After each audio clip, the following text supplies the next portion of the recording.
Proddatur direct DSP ఈ అమ్మ వచ్చేంత 90 రోజులు అయిందో కాలేదో 3 నెలలు అయిందో కాలేదో వచ్చినాల నుంచి విపరీతమైన లంచగొండితనానికి పాల్పడుతూ ఉంది.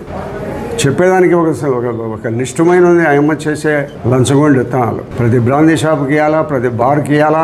ఆ అమ్మ పోస్టింగ్ వచ్చిన తర్వాత కొత్త డిఎస్పీ ఎక్కడన్నా రాత్రింబౌళ్ళు ఎంపలాడి తిరగాల, ఏమి బయట తిరిగే పరిస్థితి లేదు. ఎక్కడెక్కడ ఏం జరుగుతుందని కొంతమంది కానిస్టేబుల్, ఎస్ఐలు, సిఐల ద్వారా సమాచారాన్ని చంపించుకొని వాళ్ళ ద్వారా డబ్బులు తీసుకోవడం అనేది జరుగుతుంది. దొంగతనం ₹1 దొంగతనం జరిగింటే మీ ఎస్ఐ ఇంట్లో కూడా దొంగలే పడినారు. కనీసం ఆ ఛాయలకు కూడా పోయి చూడాలి. ఏంటి పోలీసు దేనికి ఆ అమ్మ ఉండేది? ఉద్యోగం సంపాదించుకొని గ్రూప్ 1 సర్వీస్ సంపాదించుకొని వస్తే డబ్బుల సంపాదన కోసం వచ్చిందా, ప్రజలకు సర్వీస్ చేసి మంచి నేరాలను అన్ని అరకడదామని వచ్చింది అమ్మ?